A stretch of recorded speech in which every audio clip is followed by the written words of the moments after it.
Ave Maria, cheia de graças, o Senhor é convosco. Bendita sois vós entre as mulheres e bendito o fruto do vosso ventre, Jesus.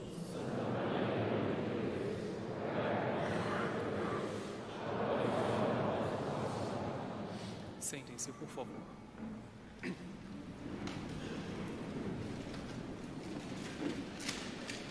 Não resisto a começar essa homilia contando um fato que um sacerdote missionário presenciou na região do Nordeste brasileiro. Um fato que se deu em torno da figura paterna. Hoje é dia dos pais. Estamos celebrando muito especialmente pelos pais no dia de hoje. E um pai de família estava na janela da sua casa.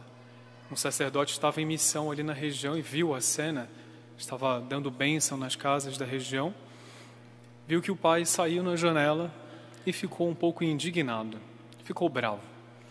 Porque ele viu o filho com os coleguinhas, com os amigos, fazendo bagunça, fazendo estripulias. O pai observou durante um tempo o menino e, horas tantas, deu um berro. Fulano! Fulano! Disse o nome do menino, não sei o nome. E o menino olhou atento para o pai. E o pai, para com isso! E o menino não deu muita atenção para o pai. Numa outra casa, uma senhora também saiu na janela, certamente porque chamou a atenção dela o berro. Ela saiu na janela e ficou observando a cena. De novo, o pai chamou o filho de maneira mais enérgica.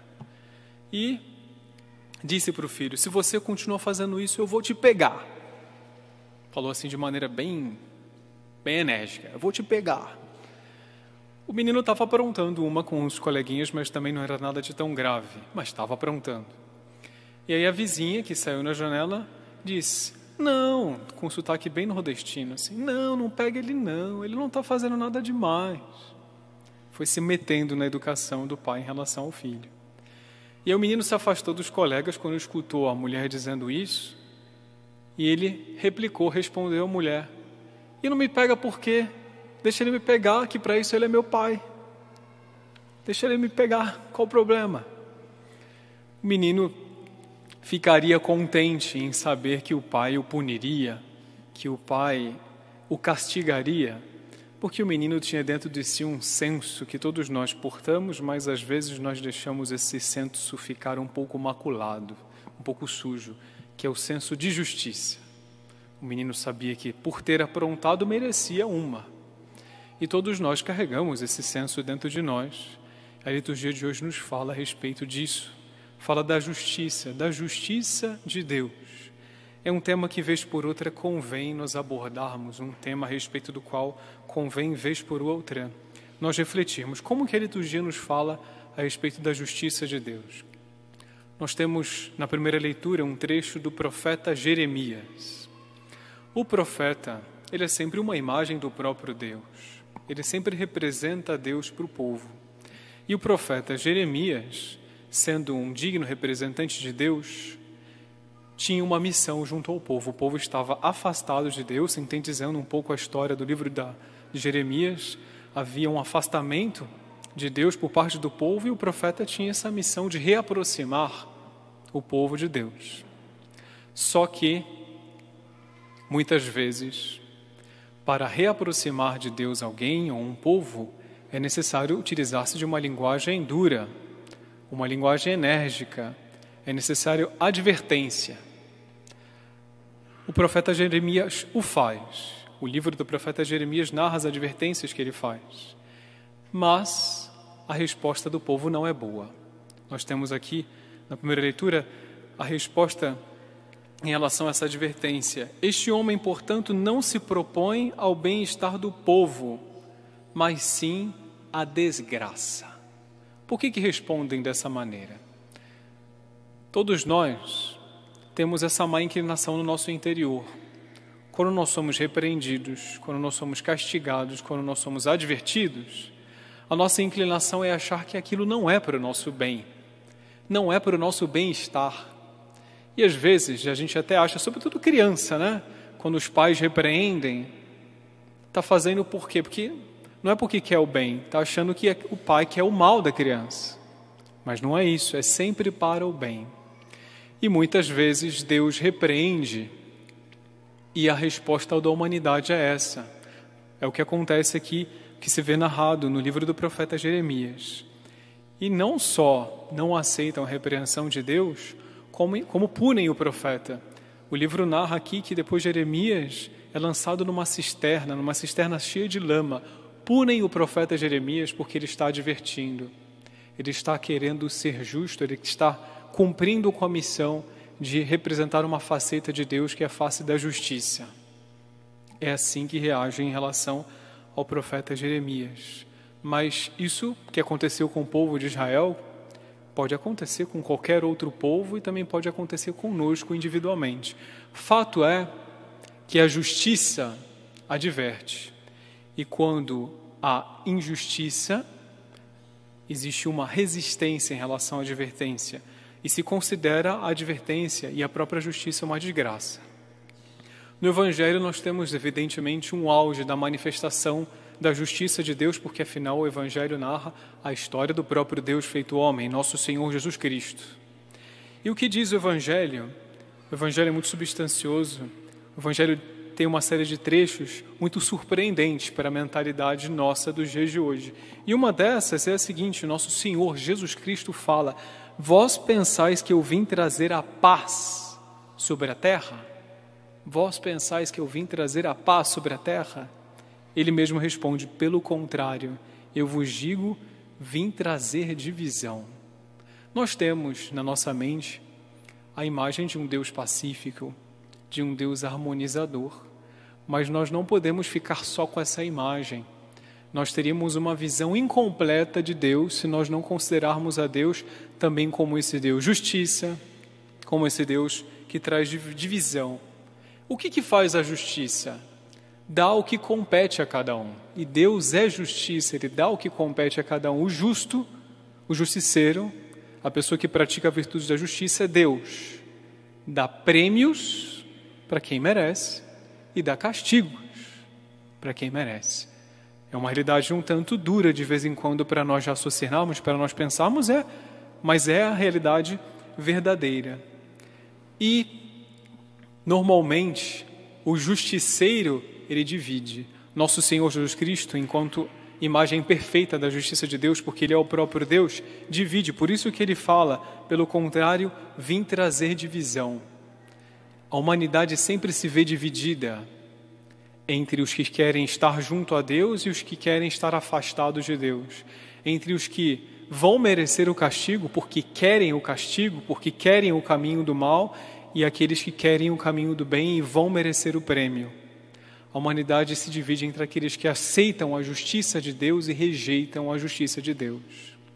Esse tema da justiça de Deus é um tema muito atual, porque hoje em dia se fala muito a respeito da misericórdia.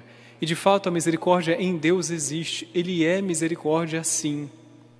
Só que Ele é misericórdia para aqueles que se arrependem, para aqueles que querem retomar o bom caminho. E a expressão misericórdia em geral tem sido utilizada nos dias de hoje para favorecer que as pessoas permaneçam no pecado, permaneçam distantes de Deus. E essa expressão não é para isso. Essa expressão deve ser utilizada como atributo de Deus para que as pessoas, sentindo o amor de Deus por elas, se afastem do pecado e, portanto, se aproximem mais de Deus. De tal maneira é necessário recordar a justiça divina que dá prêmios, mas também pune, que Nossa Senhora, quando apareceu em Fátima, falou sobre a justiça. E das visões mais impressionantes que os pastores tiveram, as 3 crianças, Nossa Senhora mostrou para as 3 crianças o quê? O auge da justiça divina, uma visão do inferno. Elas viram o inferno. Nossa Senhora fez questão de mostrar para ela o inferno, e essas crianças viram de fato um grande mar de fogo, segundo elas mesmas descrevem, e elas viam demônios e almas mergulhados nesse mar de fogo. E quem que eram essas almas? Almas de pessoas que não aceitavam a justiça de Deus aqui na terra, que se opunham a Deus aqui na terra. Nossa Senhora, portanto, considerou o tema da justiça um tema muito atual. E é atual também para nós fazermos uma aplicação a nós mesmos. Trata-se, sem dúvida, antes de tudo, de admirarmos a justiça de Deus. amarmos a justiça de Deus. Se Deus considera o mais apropriado tal situação, mais apropriada tal situação para castigar, tal situação para premiar, temos que amar porque é Deus. Não temos o direito de questionar a Deus. Mas claro está que a liturgia, falando de justiça, também nos dá critérios para distinguir as pessoas que são justas das injustas e também distinguir se nós estamos sendo justos ou não. Porque no mundo de hoje existe um tal permissivismo, um tal distanciamento de Deus, uma tal superficialidade em se tratando de falar de Deus, que muitas vezes nós mesmos somos cisnados e temos um conceito equivocado daquilo que é justo, daquilo que é injusto, daquilo que é certo, daquilo que não é certo. Antes de mais nada, o justo adverte. Seria um bom pai, um pai que não advertisse os filhos, quando os filhos estivessem no mau caminho? Não, seria um mau pai. A pessoa que é justa, ela adverte e ela se permite advertências na sua própria consciência também. Não condescende com o mal. O justo também, de acordo com a segunda leitura, nós temos aqui na carta de São Paulo aos Hebreus, São Paulo dizendo: deixemos de lado o que nos pesa e o pecado que nos envolve. O justo quer afastar-se do pecado, quer afastar os outros do pecado. Posturas de alma que sejam condescendentes com o pecado, que sejam permissivas em relação ao pecado, não são posturas justas, não são posturas que agradam a Deus, que nos aproximam dos desígnios de Deus em relação a nós. E pior do que isso, desculpar-se da justiça.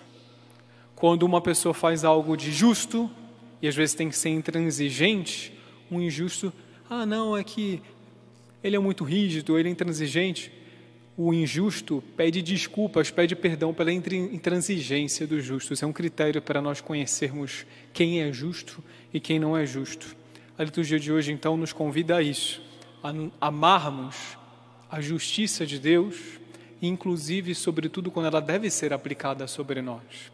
Quem deu um exemplo nesse sentido foram também os 3 pastorezinhos, especialmente Francisco, segundo narra, quando, durante as revelações de Nossa Senhora para ele, horas tantas, Nossa Senhora disse que ele ia morrer jovenzinho, ia morrer primeiro. Nossa Senhora iria levá-lo. Ele aceitou isso. E houve, na época, uma epidemia. Ele pegou uma doença, acabou pegando uma pneumonia e faleceu muito cedo. E pouquinho tempo antes de falecer, ele mandou chamar Jacinta, a outra pastora, que viu Nossa Senhora em Fátima também, e disse para Jacinta: olha, eu acho que eu vou morrer hoje à tarde. Então, antes de morrer, eu quero receber a comunhão muito bem preparado e quero também fazer uma boa confissão. Você, por favor, pode me ajudar a recordar os meus pecados, me apontar os meus pecados para eu fazer uma boa confissão? E Jacinta disse os pecados que ela lembrava que ele tinha cometido para ele fazer uma boa confissão. Ele permitiu ser advertido, permitiu que as faltas dele fossem apontadas para depois fazer uma confissão bem feita. Permitiu que a justiça de Deus caísse sobre ele. Ela disse: olha, tal dia você desobedeceu seu pai e sua mãe, você fez isso, etc. e tal. Ele está ótimo, aceitou tudo, depois pediu para chamar a outra pastora, Lúcia, e dizer para ela a mesma coisa. Manda dizer para ela: eu quero fazer uma confissão bem feita. E Lúcia, que era um pouco mais velhinha, tinha uma consciência mais clara, apontou outros pecados dele, disse: olha, tal dia assim, vários meninos estavam jogando pedra não sei aonde, fazendo molecagem, e você também jogou pedra, não podia ter feito isso. E ela inclusive apontou um pecado dele que ele cometeu no dia que a Nossa Senhora apareceu. Nossa Senhora apareceu, você não deveria ter cometido um pecado no dia que você viu Nossa Senhora, não deveria. Ele aceitou tudo isso. E ele disse, inclusive: já confessei todos os pecados, só que eu vou confessar de novo. Uma palavra muito inocente da parte dele. Ele disse: pode ser que eu ainda esteja dando tristeza a Nosso Senhor Jesus Cristo. Não se deve dar tristeza a Nosso Senhor. Uma criança com um senso de justiça único queria dar a Deus aquilo que Deus merecia, não queria entristecer a Deus. E a liturgia de hoje nos convida justamente a isso. Então vamos pedir a providência a Nosso Senhor Jesus Cristo, que Ele nos conceda na Eucaristia, que Ele nos conceda quando nós o recebermos na comunhão, a graça de amarmos a justiça, de sermos justos amarmos a aplicação da justiça de Deus. Louvado seja nosso Senhor Jesus Cristo.